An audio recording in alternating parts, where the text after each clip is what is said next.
Hello everyone, আসসালামু আলাইকুম। সকলে কেমন আছেন? আলহামদুলিল্লাহ, আমি ভালো আছি। Welcome to mini blog.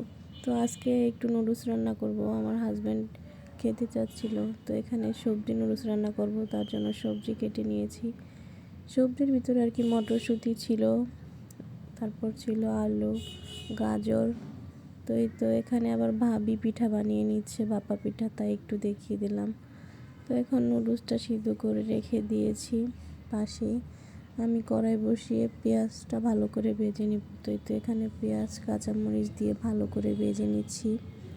তো সবাই আমার ভয়েসটা ইগনোর করবেন, আমি একটু অসুস্থ, সেজন্য আর কি ভয়েসটা এরকম শোনাচ্ছে।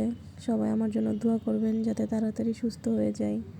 তো এখানে পেঁয়াজটা ভাজা হয়ে গিয়েছে, আমি ব্রয়লার মুরগির বুকের মাংসটা দিয়ে দিয়েছি।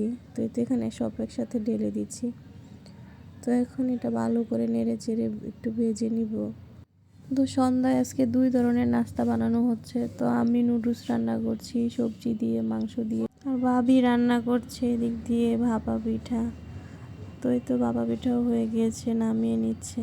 এখন আমি সবজি একটু নেড়ে চেড়ে এখানে সয়া সস, একটা ম্যাগি মশলা দিয়ে ভালো করে নেড়ে চেড়ে সবজিটা সিদ্ধ করে নেব।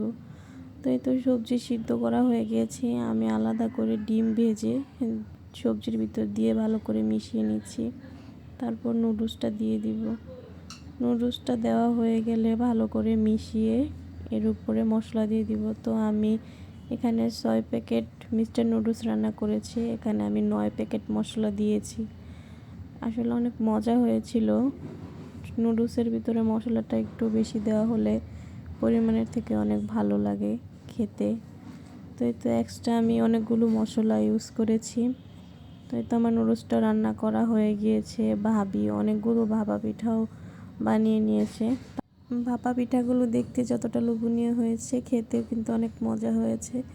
তো আমরা এই শীতে লাস্টবারের মতো আর ভাপা পিঠা খেলাম। তো আমার আজকের ভিডিওটি এই পর্যন্তই। কার কাছে কেমন লেগেছে অবশ্যই কমেন্ট করে জানিয়ে যাবেন।